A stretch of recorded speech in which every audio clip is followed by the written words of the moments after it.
Hey, what's going on YouTube? Alabama Reloader here. So we are kicking off another 30-06 project for my buddy Richard. He reached out to me. I worked up a elk load for him in his Ruger 77 M77 chambered in 30-06. He went out, was able to kill a nice bull elk with it in the fall. And then he said, hey, I've also got a 7mm Alt 8. Could you please work up a load for it, which we did. 130 grain spear. It was the 130 grain Spitzer boat tail bullet. Worked up a good load for that. He took a nice doe with it. Also killed a coyote. And then also with that elk load, I think it's 168 grain Barnes tip TSX. If I recall, he took a really nice buck with it also. So he, to say the least, he's been pleased, right, with the performance so far. Well, he reached out to me again, and I was able to get my hands on this guy. This is a really sweet, cue the comments for the mess. I'm gonna need y'all to leave some comments about the mess. Those are my favorite. This is a Winchester Model 70 that he bought when he was 12 years old. I think he told me he paid 40 bucks for it. And he's wanting to revive the rifle. I don't think he's shot it in a while. That's his goal next year, next hunting season, is to only take this rifle hunting. So that's his plan. So my job is to work up a really good load for it. And get the thing shooting really well. So it's got a nice Leupold scope on it. So it's tricked out pretty nice. It's just an overall nice rifle. So here is kind of the overview, the beginning stages, the introduction of the project. We're using Starline brass. Picked this up over at Duck Creek Sporting Goods, Denny out there, and I believe it's in Colorado. Great guy to work with. I think they still have some in stock. If you're looking for some, I bought 4 bags just to have it on the shelf. And then what I love about Starline, okay, this is one of the things. Their consistency is really good, and their quality is really good. Some of these case mouths, they get a little dinged up, right? Just, it happens, especially being in that type of packaging. But you get 51 pieces. You always get one more than what the quantity states on the bag. That's been my experience, and I have bought a lot of their stuff. And I'll always get one more than what it says. That's quantity 50, 51. Quantity 100, 101. And it's just always that way. So I really, really love that, because you never know what happens. You might stick a case, and now if we only had 50, now we're down to 49, right? You got this guy, he sits on the bench for a little while, then you sub him in when you need to. Big fan of that. But that's the brass we're using.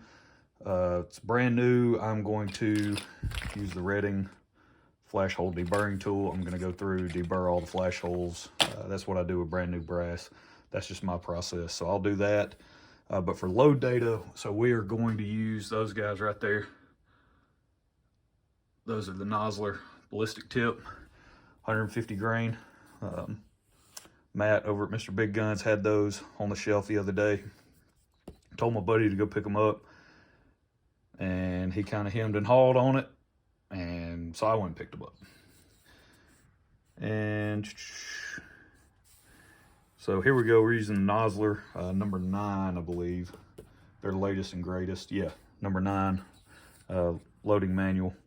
And we're going to be using Ramshot Big Game. That's what we used for his other 30-06 load. And it seemed to be a great velocity powder, worked really well. Which in this case, that's what Nosler lists here. It's their best velocity powder. And their most accurate load was denoted here with the little asterisk, and it's 54 grains. And that's pushing, according to them, just over 2,900 feet per second. Case fill, you're at 88%. Like to get a little bit higher than that. Reloader 19 is what I used for my dad's 30-06. I don't have any Reloader 19 left. Not enough to start load development anyway. But that was a really, really good powder for 30-06. I worked up 150 grain ballistic tip load for my dad and I used Reloader 19, and that was a really good load. You have better case fill, load volume, load density with Reloader 19. But we're going to go a big game, so should be able to get a pretty good load worked up. We're probably going to start maybe around 55 or 56 grains, somewhere in there, and work our way up. Yeah, probably 55 and work our way up. Mostly looking for accuracy on this one. This is not, we don't have parameters that we have to meet as far as trajectory, you know, energy requirements, velocity requirements, anything of that nature. So we could probably start at 55 and work our way up slowly. Just find a really good accurate load that's repeatable, and we'll call it done. That's essentially what we're going to be doing here. So that is the basic foundation of the project. So there you go. There's the components. We'll be using Remington large rifle primers, the 9.5s. We'll be using those guys. And that's it. That's the load data we're going with. So there you go. That's it. That's all. Y'all stay tuned for the next update. I'll get these flash holes deburred, and then I'll run these up in a full-length sizing die. We'll get them primed and ready to go. All right. Y'all have a good one. All right. So we're back with the Starline brass, the 30-06 stuff. So pretty much what I do with brand new brass, I like to run it up inside the full-length sizing die, just enough to get over the expander ball, just high enough to get it up over the expander ball, and then pull it back through. That way it kind of rounds out the case mouths. There's some of them I've already gotten the vast majority of there were a few that were pretty dinged up. But all it does, it just rounds out your case mouth, kind of puts you in good shape to keep everything pretty uniform. That's really the main reason why I like to do it. When you're dealing with stuff like Lapua over there in the boxes, you know, I've never really run into issues with that, with dinged up case mouths or anything like that, if they come in a package like that. However, when you're buying them and they're in a bag, and the way they're handled, more than likely you're gonna have some that are dinged up. So it's for the loading process. See, we're not even all the way up in there. So that's about as far as I go, because that's up over the expander ball and then back down. And that just rounds out our case mouth, and we're good to go. So I'm using a Redding full-length sizing die. That's what I have for 30-06. And I've removed the decapping pin because, again, I use either the Lee. I've got two universal decapping dies. I've got the Lee, and then I also have a Redding small decapping die and a large decapping die. It's for the length of the case. That's the difference between the two Redding dies. So either one I'll use to decap, but in this instance I'm just using the full-length sizing die for the expander ball. That's the only thing we're doing here, just running it up and over, expanding that case mouth, getting it back to a uniform shape, and that's it. So that's what we're doing with these 50. From here, I will prime the brass. We're going to be using, I think I might have said a different batch of primers in the previous section of the video, but we're going to be using S&B large rifle. That's what I used on the last 30-06 load that I worked up for Richard. I believe I used S&B large rifle primers, and they seem to work really well. I believe that's what I used. So that's what we're going to use in this instance. We're going to use those, and then, yeah, well, I've got Ramshot Big Game. That's the powder we're using. We're going to be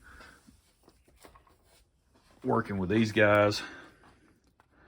Some 150 grain Nosler ballistic tips. We have load data for it. That's the grain weight that he likes to shoot. And that rifle, by the way, it's a Winchester Model 670. So the 670 is the cheaper version of the Model 70 that they introduced a long time ago. They didn't make it for a long period of time, they only manufactured it for a short period of time. but that's what it is, model 670. So I'm looking forward to getting these loaded up. Probably gonna start at 55. We'll start at 55 grains. And we'll increase probably in 3/10. I think 3/10 would be a good, maybe a good range to increase. We may even start at 54. I don't know. May start at 54 and increase in 3/10. We're probably going to do, to start off with, we're going to do 3-shot groups and then see what that gets us as far as our accuracy goes. Remember, we're just looking for a good, accurate load. We don't have any requirements in terms of velocity or anything like that we're trying to hit.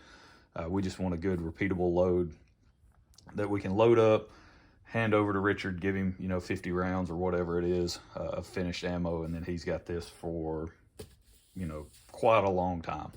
He'll be able to hunt with this for a long time before he runs out. So that's the plan. That's what I do with brand new brass. Just round up over the expander, round out those case mouths. Now time to prime and drop some powder. All right, so now we're over here dumping some powder, just primed the cases. And so I used, and I'll explain why all this is like this here in a minute. Oh, got my headlamp on because I was checking. I like to wear a headlamp when I'm dumping powder, just to, take a look down in the case, make sure I'm, dumping a charge in every single case. I have had that happen in the past. I've done that a couple of times where, especially if I'm loading up quite a bit of stuff, I'll think I dump a charge and then I'll do a final check at the end with a flashlight and I'm like, nope, missed that one. I'll have to go back and throw another charge. So I just I like to wear a headlamp while I'm dumping powder. I do that and just kind of keep it on and just take a look as I'm going, and that seems to help. But so I use the RCBS universal hand priming tool. I like to hand prime primarily. That's what I use. For the 30-06 loads, we're using the SMB large rifle primers. We've used those in the past with some good luck. So we'll see how they perform here in this load. And we're starting with 54 grains of ram shot big game. That's what we're going to go with. This is the best velocity powder that Nosler has in their load data and their updated manual number 9. They have this listed as the best velocity powder for the 150 grain ballistic tip, which is what we're using. So we're going with that. We're going to start at 54 grains. That's the minimum charge, and then go up in 3/10 of a grain increments. And again, we're looking for good accuracy, tight group, under an inch is what we're doing. We're only doing 3-shot groups just to kind of test things out overall, give an initial evaluation of how this powder bullet combo is going to work. It worked really well. We used the same powder in the 30-06 load that I worked up for Richard for his elk load, the 168 grain, the Barnes 168 tip TSX. We had really good results using that powder. So we're using it again. And these cases are all kind of right here because I just spilled powder when I was trying to dump powder on the second case here. I did not have, this is just a little universal funnel. I've kind of chopped part of it off because it was an issue. I believe when I load 357 mag, this portion was so long that it would hit the loading block and not seat flush to the mouth of the case. So I just chopped that off with a Dremel. And so it's good to go now. But the problem was I didn't have it actually sitting. I wasn't really paying attention. I didn't have it sitting all the way down on the mouth like that. I had it was a little bit higher up. And so when I was dumping the charge, the powder went everywhere. So I had to reset, pull everything off, clean out the block. I've still got some powder. You can see that wasted. That's probably like $100 worth right there if you go by what people are charging these days. So yeah, so wasted that charge.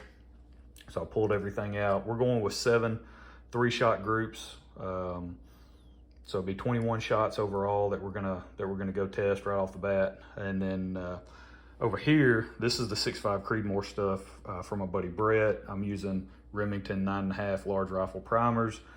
I loaded up 5, I primed 15 cases overall. We're going to be doing the 140 grain SST with Hodgdon's Superformance. So we're going to be doing our seating depth test. That's what these are here for. So, but that's it. I'm just going to be dumping powder using the Chargemaster Light, and we'll go 54 and then 54.3, 0.6, 0.9, you know, 55.2, so on and so forth, till we get to our 7th charge, whatever that is. And then I'll go seat the bullets. So we'll see y'all at the reloading bench. All right, guys, so we are back at the reloading bench. This is for the bullet seating portion for the 30-06 stuff. So also, kind of in parallel, I'm working on these 6.5 Creedmoor rounds. These are the ones where I'm going to test the bullet seating depth. In the last video, you know, I think I tested 4 different powders, or 4 different charge weights. Yep, and settled on 44.5. So now I'm just testing out the seating depth, and we're going shorter by 0.003. This is our longest overall length, so we go longest, which was our original that we shot, and then we're going to go shorter in 0.003 increments down. So it's, you know, 5 3-shot groups that we're going to test for that. But for this, let's see here. So we're right at 3.320 on our overall length, our cartridge overall length. A little bit of a ring around the bullet there, but I think it's just a poorly fitting seating stem. It's not; these are not compressed loads by any means. Yeah, you can kind of see it's, you know, down probably below the shoulder. Yeah, on the level of the powder. So these are not, it's not like that's coming from a compressed load. So that barely has it on that one, but I think it's just seating stem fit. So these are the guys we're working with. 150 grain Nosler ballistic tip. Pull the load data straight from the 9th edition manual. So Ramshot big game. We started at 54 grains, and we're just going to kind of work our way up in 0.3 of a grain increments. We're doing 7 3-shot groups, so that gives us 21 rounds total. So we wind up at 55.8 grains, which, you know, I feel will be pretty safe territory. Hopefully we can find something that shoots really well within these 7 groups. Hopefully we can find something that, you know, kind of jumps out at us. Maybe we'll have a couple of groups back to back where we're like, okay, that seems to be a pretty good range that we can operate in. That's kind of the hope when it comes to this. So, but should have decent velocity, even with starting at the minimum. We should be getting some pretty decent velocity for this load. I didn't want to push it too far. I really don't want to begin to approach max pressures. You know, this is a rifle that my buddy Richard bought a long time ago, and I just don't really want to push it. There's no need to. We're just going to work up a good accurate load and call it done. So I'm using the Hornady 30 cal bullet seating die. This came, I think, in a 308 kit. But their seating dies are kind of like universal by caliber, or by diameter, I guess you want to call it. So like this 6.5 Creedmoor bullet seating die, I can seat 6.5 Grendel in it if I wanted to. So they go more by the caliber diameter, or the cartridge diameter on the seating dies. So this one's 30 cal, so I use this for 308, 30-06. Just the difference, obviously, with the case being so much longer in 30-06, you know, you want to run this thing up into the die, and then screw the die down until you feel it touch the mouth of the case, and then back off a little bit. If you're using it for 308 and 30-06, right? I mean, if you're sitting here loading 308 and then you don't make that adjustment and you switch, you're going to crush your case mouth. Just beware of that. That's one thing to note. And then using the Microjust seating stem. There we go, focus. Using that guy on top. Again, we're seating these. We're gonna start off with the manual, with what the manual calls for, which is the 3.320 inch overall length. That's what we're going with. So that's it, that's all. Yeah, so I'm just seating bullets, and that's about it on this portion of the video. One thing I didn't mention earlier, after I ran these through the full-length sizing die just to get them up over the expander ball to kind of create uniform necks, uniform case mouths. I did go ahead and put a chamfer and a deburr.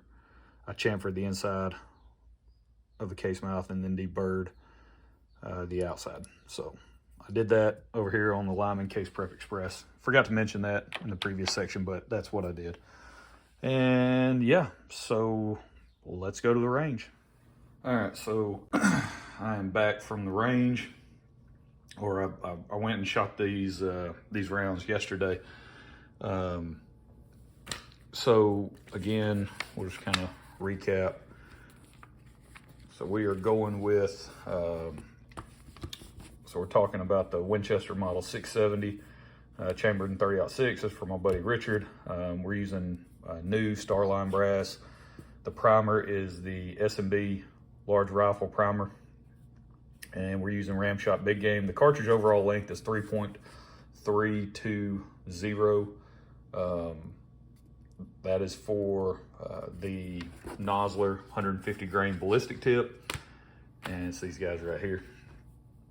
And that's, so we used Nosler's load data for this workup, and their minimum charge is 54 grains, and that's what we started with.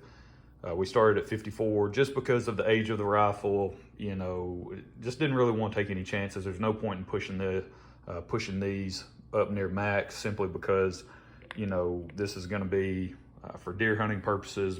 Probably, I would guess Richard's going to be taking shots within a couple hundred yards.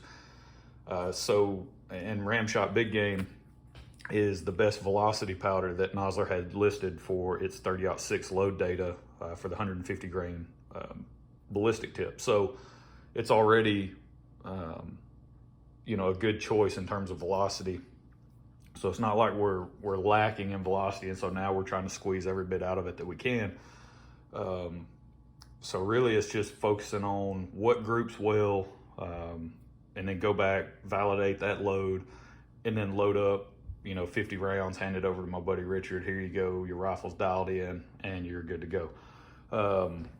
In the previous section of the video, I loaded up seven 3-shot groups, so 21 rounds. We did 3-shot groups, just to give us an idea of, you know, is this rifle gonna like the bullet powder combination, and that type of stuff. And we started at 54 grains, which was over here, and worked our way up in 0.3 of a grain increments. And so that puts us at 55.8 is this guy right here. Now, the only reason I shot, or the reason I shot 4 out of the 7 groups yesterday and not all 7 is because I just ran out of time. So this was not the only thing I was out shooting yesterday. I was also shooting the 6.5 Creedmoor seating depth test. And yeah, and so this is 6.5 Creedmoor stuff. So I did seating depth testing, but I wasn't even able to finish that. So, but that's pretty good stuff right there. You see how it tightens up however, we did have a point of impact shift down. So that's kind of weird, but that's not the topic of today's video. So, this segment of the video. So I was only able to get through 4 of the 7 groups. I just ran out of time, and the conditions yesterday were pretty terrible for shooting, especially trying to shoot small groups. It was not good, but so just a heads up. So the 54 grain charge, the starting load, I actually used that to kind of sight the scope in, or get us dialed in. I bore sighted everything.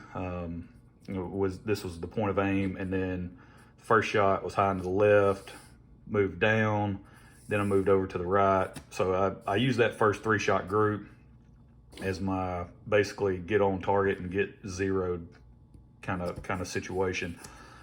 So that's kind of a wasted group, or a wasted charge, test load. And then we immediately switched from here. I had put these dots up here. This is what we were using to aim at. So so this was our 54.3 grain charge, 54.6, and 54.9, and then of course these other 3 are for the 55.2, 55.5, 55.8. So that'll come at a later date when I go and shoot these last 3 test loads. But the promising thing, in my opinion, just through these first 4 groups of testing, are these 2 right here, the 54.3 and 54.6. Now, if you'll notice, on both groups, we put 2, basically stacked 2 right on top of each other at that 3 o'clock position on the our point of aim here on this little dot. I think this is I don't know what size dots these are. But this group over here ended up being a 1/2 inch is 0.564. So 1/2 inch, just over 1/2 inch 3-shot group. This one opened up to 1.761, and then you can kind of tell, hey, now our group is, maybe the 54.9, maybe it's still 1.126 inches, but we're shifting a little bit more to the left, just a little bit on this one compared to these 2. And so what's interesting about these 2, again, is the fact that we stacked 2 on top of each other and right there at that 3 o'clock position. Now with this one, this is the downside of shooting 3-shot groups. Okay, this is, I like to shoot 3-shot groups in certain cases to give a good rough estimate, baseline, whatever you want to call it, of is the rifle going to like the bullet powder combination? Are we even going to have decent results that we can work with on these 3-shot groups? So I like using them. However, I'll caveat that to like yesterday. So the conditions were terrible at the range. It was probably, the high was in the mid 60s, so it was nice. But the wind was consistently blowing directly in my face, 7-8 miles per hour, gusting up to 15 pretty frequently. It was gusting pretty regularly, up to 15 miles per hour. Had the Kestrel out there just checking everything because I was like, good night, this is brutal. And it was. And so, but with the headwind, it's not, we're not concerned about the impact of the wind on group size. The impact comes in on the shooter's ability to focus and actually hold and shoot tight groups. Okay, that's the impact that it will have. And when you're doing 3-shot groups, that's the downside of it, is when you only have 3 shots. Like, man, if I would have had 5, maybe a 5-shot group, it's going to open up a little bit maybe over here, but maybe it stacks them in there, and then we're able to put 4, pretty close together, same scenario, and then, okay, well then that one, we got a little bit of a flyer situation. But with 3-shot groups, it's kind of, it's tough to say, well, that one's a flyer. Man, look at that great 2-shot group right there, and then we got a flyer. It can't really say that. But I don't feel super confident in my ability when I was shooting these 3-shot groups in the wind. This one I definitely felt good on as far as holding and everything. But these next 2, I wasn't super pumped about my ability to hold really tight focus and make good 3-shot groups. So that's it. I think we're definitely onto something with this bullet powder combination. This rifle really likes it. It's an older rifle, again, which is why we're not pushing a velocity as high as we could. We're still going to operate down here on the lower end and just try to find a charge weight that works really well, that's going to group well, which, again, we might be onto something here. I do want to circle back and load up, that 54.3 grain charge and the 54.6. I want to load those two up again, but I also need to finish out the last three groups. So I need to get over the range again and get that done. So that's it for our 30-06 load development. This is the first video, basically, but I'm doing it in sections and just editing everything together. So these are the results. I wanted to get some range footage, but again, the wind was blowing so hard, and I can't stand watching YouTube videos where the wind is just howling and people are sitting there trying to talk and you can't hear a word they're saying and the wind's blowing. And I was like, I'm not even gonna fool with that. That would be pointless. Just sit there and show a video of me shooting and then you can't hear me say anything about it, and then we go down, look at the target, and you still really can't hear what I'm talking about. The wind was blowing that hard. But yeah, so that's it. That's where we're gonna leave it. I really like what this is looking like right here. I think we can, we're gonna load these two back up, give them a try, and then we're gonna finish out these three and just see what the target looks like, and then go from there. So that's it. Y'all stay tuned for more 30-06 load development coming up. Y'all have a good one.